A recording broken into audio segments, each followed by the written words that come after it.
The Los Angeles Chargers bullied the Minnesota Vikings on Thursday Night Football, and Justin Herbert is getting hot at the perfect time. That and more on today's edition of Locked On NFL. The new Locked On NFL. The madman Tyler Rowland is your double shot of NFL espresso, with the Locked On local experts on every major story. Get ready, Rowland is revving up. The new Locked On NFL starts now. Locked On Podcast Network. Your team every day. Football fans, welcome into the Locked On NFL podcast, bringing you a double dose of the NFL's biggest stories with help from our local experts that know your favorite teams like no one else. I am your host, the madman Tyler Rowland, joined today by Locked On NFL expert Nick Cattles. On today's show, of course, it's a FanDuel Friday, so we got the Madman's Moneymaker, my 5 best bets of the weekend. We're going to dive into Aaron Rodgers getting his revenge and why I think these NFC teams are just a little bit better than the AFC. But first, we do got to start with this Thursday night football beatdown with the Los Angeles Chargers taking out the Minnesota Vikings. Before we do want to thank you for making Locked On NFL your first listen. Reminder that you can follow our show and hear new episodes ad-free daily on Amazon Music, so go check that out. And thank you again for being an everydayer here with us at the Locked On Podcast Network, where it's your team every day. Today's episode is brought to you by Mazda. Like our favorite players, Mazda sweats every detail, because when you make every move count, pulling off the unexpected is only the beginning. Stay tuned later for highlights in this week's Moving the Game Forward Mazda Moment of the Week. It's Mazda Move and Be Moved. Nick, absolute beatdown out there. The Chargers win 37-10, and what I was most impressed with outside of Justin Herbert just continuing to be absolutely fantastic was the run game of the Los Angeles Chargers, 207 yards on the ground, and I continue to be disappointed by the Minnesota Vikings defense. Yeah, I mean, that's Jim Harbaugh football, right? We always think about Jim running the ball. And Kamani Vidal, I mean, off the street and into your hearts, ladies and gentlemen, on a Thursday night. The guy looked like he was possessed running the football.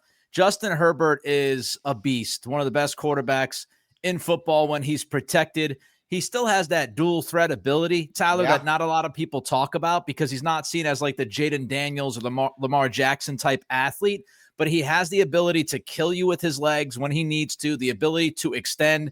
And I'm telling you, man, watching this offense with these weapons, when this team is healthy, when they've got all at tackle, at least one of their top 2 tackles healthy and available, McConkey, Gatson out of nowhere now, Johnston, Allen, Harris.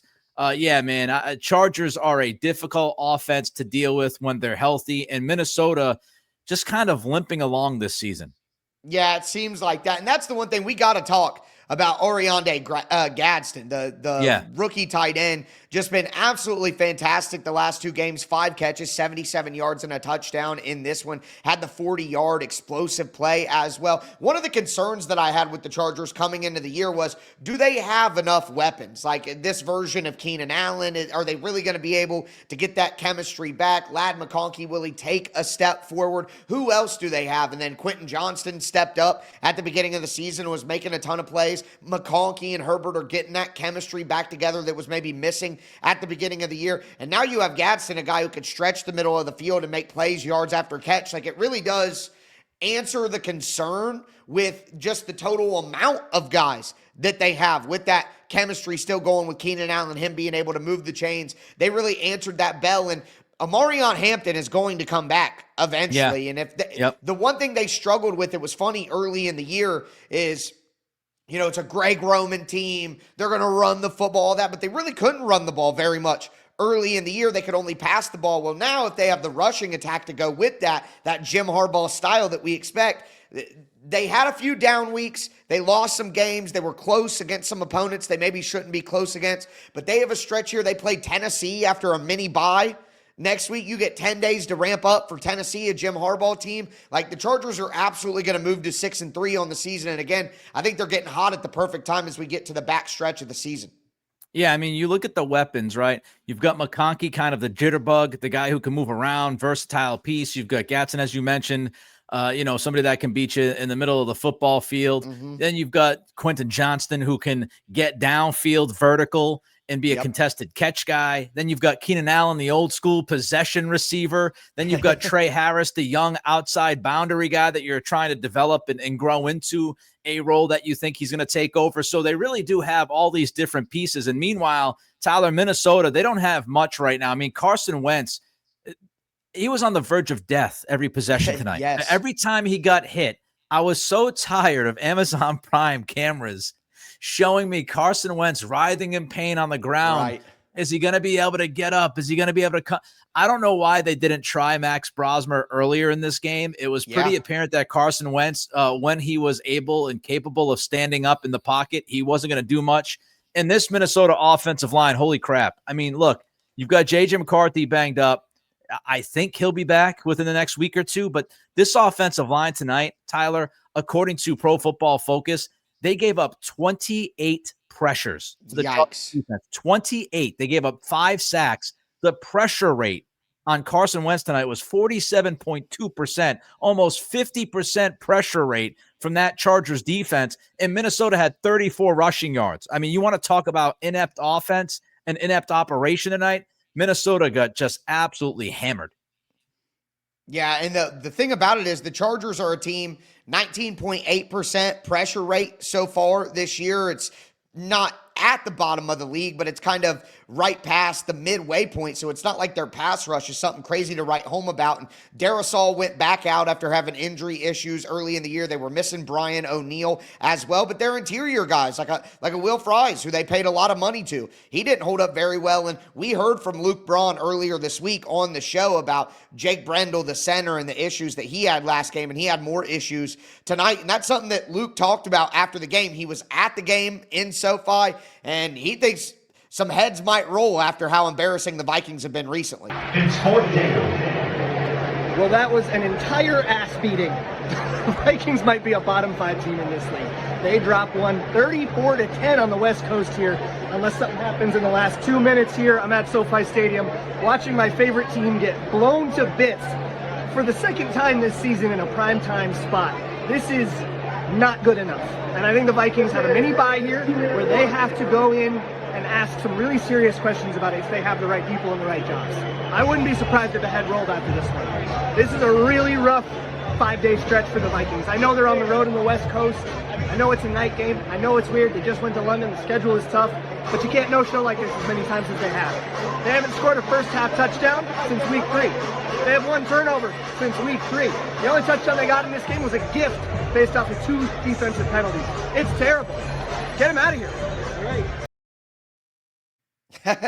Luke obviously frustrated with the performance, but he's right. They've been an absolute disappointment, and whether that's Carson Wentz, whether that's J.J. McCarthy, you can name who went as the quarterback. Neither of them have been very good, but I'll be honest, I've been more disappointed by the defense. The Vikings defense led by Brian Flores that has been so good for the last few years. They have not been that good this year, and especially against the run, they have struggled and given up 200 yards here. I know 62 of that came from Justin Herbert scrambling, which is a little different, but, quick math, take away 62 from 200, and you're still looking at 138 yards on the ground. So the defense, I know they're missing Andrew Van Ginkel. They definitely have some holes there, but I expected a lot more from that defense to give them a chance in this one. I did too. I mean, Brian Flores is a really, really sharp defensive mind. They went out, They get Jonathan Allen, they get Javon Hargrave, 2 big guys to put in the middle of that defensive line.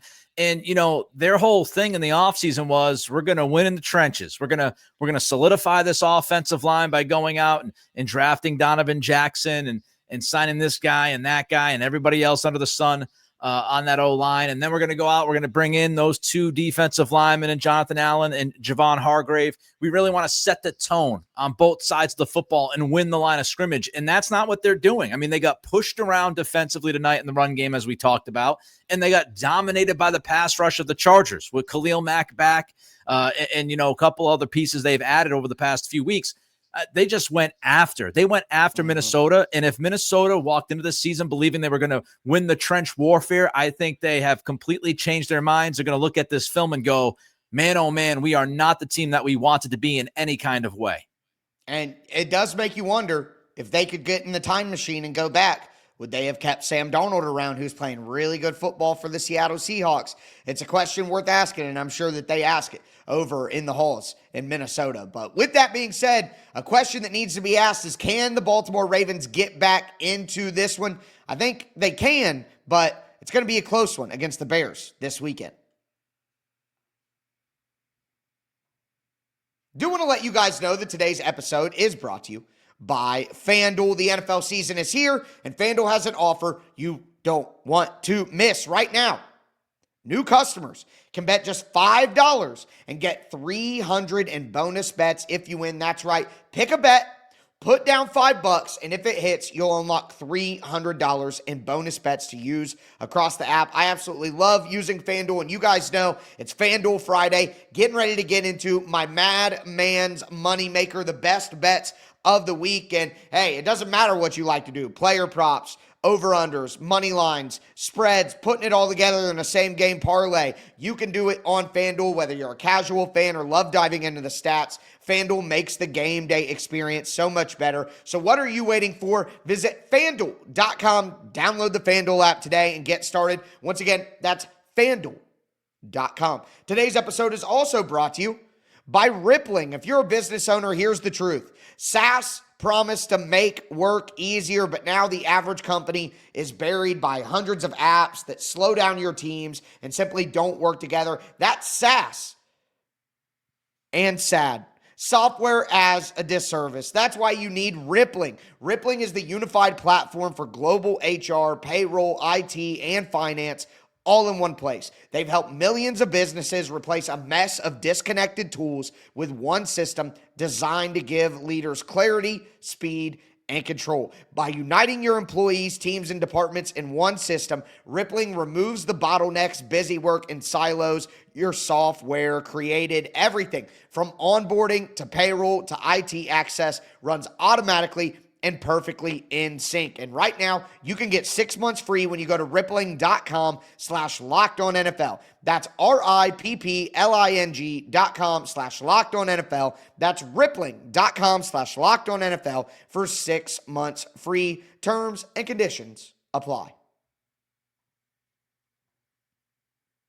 All right, Nick, let's continue today's edition of Locked On NFL. We talked about that Thursday night football matchup between the Vikings and the Chargers that the Chargers absolutely dominated. But now it's time to get into the Madman's Moneymaker, my 5 best bets of the week. And we start with one of the most important and interesting games of the weekend. The Baltimore Ravens hosting the Chicago Bears. The Bears are on a 4-game winning streak. They're 4-2, playing great ball. The Ravens are the exact opposite. They're 1-5. They've been falling apart, but now Lamar Jackson comes back. And somehow, some way, Nick, despite what I just said about these teams, the Ravens are 6.5-point favorites at home. And I'm sorry, I think that's way too many points. Give me the Chicago Bears plus 6.5. And one of the big reasons is the Bears defense is forcing turnovers. And my guy, Lauren Cox from Locked On Bears, talked about that. Out of the 11 interceptions, 7 of them have come on plays when the quarterback is not under pressure. So it's not as though all of these interceptions have required quarterback under duress, flushed out of the pocket, trying to make something happen. Like, the Bears have been able to do this without having elite pass rush at all times. You know why? Here's a name, Kevin Byard, ladies and gentlemen, my favorite Tennessee Titans player of all time, the mayor of Murfreesboro, out here dominating with 4 interceptions. Look, outside my love for Kevin Byard is one of the most underrated players in the NFL. I think that the NFC is just way better than the AFC, so I think Baltimore actually will find a way to win this one, but I think it's going to be very, very close, and 6.5 is too much, so give me the Bears plus 6.5. I like the Ravens in this spot, and I know 6.5 feels a little bit heavy, but I'm gonna actually lay the points. The Ravens coming off a bye week. This is do or die. This is their season. Yes. They lose this game, forget about it. They'll be 1-6. You're not going to go on a 9 out of 10 games run and finish with 10 wins when you're 1-6. I just don't see that happening. So they understand this is do or die. They're getting healthier, Tyler, on defense. They've got Smith and Humphrey and Hamilton and Awuzie all practiced fully on Thursday. I think all those guys are back on the field. I think that's going to make a big time difference defensively for them. And yes, Chicago has won 4 straight. Last week, it was most of that defense. Caleb Williams wasn't very good. I think he'll turn it over a couple times on the road. And even if it's a late cover, I think it's a cover by Baltimore. That'll be an interesting game to watch. You're right. Baltimore is playing for their life right now, so they need to play well. But, hey, they can win, and the Bears can still cover. So I'd like to thread that needle if possible. But another game that I'm very interested in is another NFC versus AFC matchup. And a lot of the games that I'm interested in this week are those cross-conference matchups. And it's the San Francisco 49ers going down to play the Houston Texans. And I'm sorry, but I don't understand this line. I feel like I'm being bamboozled here. The 49ers are getting points plus 1.5, with the Texans being 1.5 point favorites at home. And what in the world would make you think that the Texans, even at home, should be favorites over San Francisco, especially with the coaching performance that we have seen from Kyle Shanahan this year? My guys over at Locked On 49ers talked about that. And anyone who wins 4 games in the season with their backup quarterback, they should be the favorites for Coach of the Year award. I mean, this is a master class of just figuring it out, signing free agents, guys out the streets, maneuvering, trying to figure out different ways to just keep this team competitive. Not only are they competitive, they are winning football games. And this has been the entire season. It's not like the 49ers started 4-0 and all of a sudden you lose Fred Warner and Nick Bosa and Brandon Ayuk and all these guys. Like, no, like we started the season with a lot of these injuries, and they're still figuring out ways to win. And with all the games that they figured out, the Texans, why are the Texans favored? I don't get this. Give me the 49ers and give me the points. No way I'm passing that. Yeah, man, Kyle Shanahan is just finding a way with the 49ers. And whether it's Mac Jones or Brock Purdy, it feels like it's mostly going to be the same type of game, no matter who's out there at quarterback. And meanwhile, Nick Caley is struggling as the Texans offensive coordinator. I mean, he seemingly can't get out of his own way. And you've got Robert Saleh, who I think is one of the best defensive coordinators. I know he stunk out loud with the Jets as the head coach, but as a DC, I mean, you saw it last weekend, Tyler, that they've got a bunch of backups, a bunch of dudes that don't play a ton. Saleh somehow, some way motivates those guys to go out there and play like their butt is on fire. And I think, Robert Saleh versus Nick Caley is a mismatch. I'm taking Saleh 100% of the time. So give me San Francisco. I do think this game could be tight, mostly maybe even ugly in Houston, but give me the 1.5 with the Niners. Yeah, I just think the 49ers are a better team. I would take the 49ers to win the game, like in a pick'em situation. So you're giving me points of the team that I think is going to win. Sure, I'll gobble that up all day long. Now, moving to another cross-conference matchup. 2 teams that I think are very interesting right now. The Dallas Cowboys head to Denver to take on Denver. And look, I know I play pseudo-scientists all the time with my picks and my reasoning here, Nick, but Denver just had a massive comeback, a crazy comeback for the ages.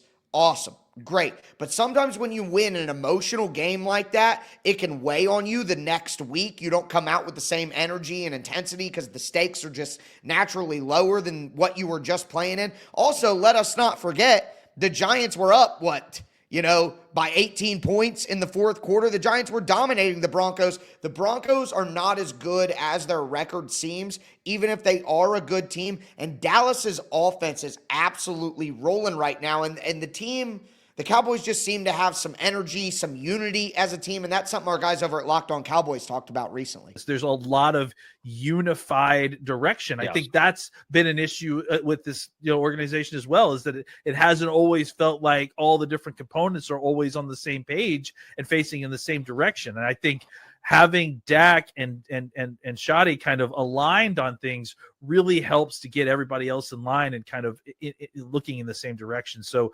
yeah, I do think that that's a big portion of it, is that, it's very clear who the leaders are on this team. There's a lot of buy-in from the folks that aren't the leaders. And I think there's a lot of trust with the kind of, younger and middle class of this team, that the folks kind of situated above them, whether that's, the quarterback or the offensive coordinator or the head coach, that they all are kind of in agreement of how they're supposed to be doing things. I love hearing that. That's great insight. The Cowboys offense is rolling. I don't trust the Broncos. They'll have an emotional letdown to start the game. Give me Dallas plus 3.5. This is a tough game. I mean, you're looking at strength versus strength to a point, because the Denver Broncos, they're the best pass rush in football, number one in pressure rate. Meanwhile, Dallas, they're the sixth. They're the sixth best offensive line in protecting the quarterback when it comes to pressure rate. So strength versus strength, who's going to win that matchup is fascinating to me. Dak Prescott's playing MVP type football. I mean, if it wasn't for Patrick Mahomes, and, you know, there's a couple of other guys you can mention, Baker Mayfield before this past week. There are a few guys out there. Don't leave your boy out, Nick. Drake May, baby. Drake May. But look, Dak is playing some great football. CeeDee Lamb versus Patrick Surtain. Who doesn't want to watch that matchup? Right. This is a tough game. I hate the hook, but give me the better defense. Give me the home team. It's a tough call, but I'm going Broncos minus 3.5.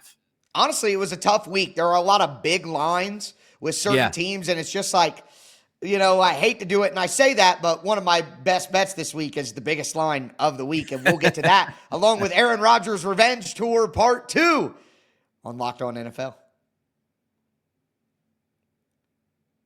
Today's episode is brought to you by Mazda's Moving the Game Forward Moment of the Week. For those who believe it's not just about playing the game, it's about redefining it. There are moments that do more than put points on the board. They move crowds, they move culture, and they keep the game moving forward. And this week's moment that moved the game forward is the quarterback I just picked against, and it's Bo Nix leading the Denver Broncos on a monster comeback in the fourth quarter, down 18 points with less than 6 minutes left in the fourth quarter. They scored 33 points in the final quarter of the game, and Bo Nix really made a ton of great plays, moving out of the pocket, firing downfield, using his legs, all of that, and it moved the game forward for the Denver Broncos. When you follow what moves you, the unexpected is only the beginning. And just like there's more to every highlight, there's more to a Mazda vehicle. It's Mazda. Move and be moved. All right, Nick, let's cap off today's edition of Locked On NFL. We talked about the Thursday night football matchup. We hit my 3 first best bets. I'm taking Chicago plus 6.5, 49ers plus 1.5, Dallas plus 3.5. Give me my NFC teams. I think they're better, all right? But now we got to move to my final 2 best bets, where I will take some AFC teams. And we start with a big-time revenge matchup between the Pittsburgh Steelers and the Green Bay Packers. And I know it's all about Aaron Rodgers, and I get that, but I'm taking the Steelers plus 3 over the Packers, and it's more to do with the Steelers' run game, which my guys over at Locked On Steelers talked about recently. The other parts of this, I feel like one thing the Steelers must get going in this game offensively is they got to get Jaylen Warren in their run game going. Now, another guy that also will be a factor, and a person who Micah Parsons will see, is Spencer Anderson. He is the swing tackle of the offense. He plays a lot. He comes on a lot, especially since week 4. And the Steelers, since week 4, have the most explosive run plays in the NFL, particularly because they have figured out a formula of, hey, put Spencer Anderson, put Darnell Washington, and Johnny Smith, and let's get these guys out there and let's get them running. And the Steelers are going to go heavy. They're going to go big. I think they're going to bully the Packers up front a little bit and run defense. That's the way everyone says to attack Micah Parsons anyway. I'll take the Steelers with the points.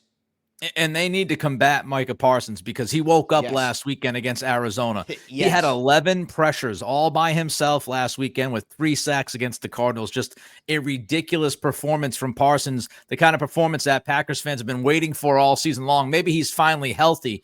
But the one thing I just keep thinking about, Tyler, is the Packers are not the same team on the road. They're just, you look at what they've done. They lost against Cleveland in a game where they scored 10 points. They had that absolutely bananas tie against Dallas 40-40 when Jordan Love lost his mind in overtime, seemingly not knowing how much time was left on the clock. Matt LaFleur's calling wide receiver screens with like 30 seconds left. And then you had the Arizona game last week where like Green Bay just kind of, I don't know, crawl to the finish line. They're not the same team on the road. Give me the home dog on Sunday night. I think Aaron Rodgers is going to be a little bit more pepped and revved for this matchup, so to speak. And Pittsburgh's going to be rocking primetime national television. So I'll be with you here and take the Steelers +3.